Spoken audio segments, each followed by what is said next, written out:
So my wife and I are newlyweds, and she's a great cook. But I noticed she did something strange when preparing sausages.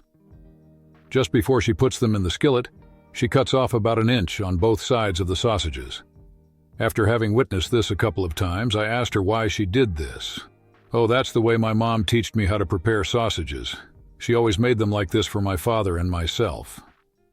Shortly after this, we went over to her parents for a visit, and she brought up the question, "Mom, why do you cut off an inch on both sides of the sausages before baking them?" "That's the way my mother, your grandmother, taught me how to prepare them. I've never known otherwise." As the end of the year approached, we had a big family gathering, and also my wife's grandmother attended.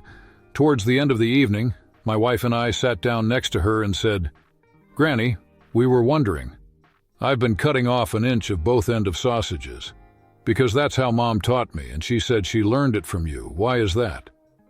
"Oh dear, it's indeed a bit weird, but it's my mother, your great-grandmother, who came up with that.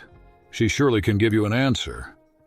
My wife's family is blessed with good genes, and they grow quite old, so her great-grandmother is still alive and living in a nursery home. Because of the year's end, we decided to visit her and pay our respects. And with me driving, my wife, her mother, and her grandmother came along, as they were a bit curious now, too.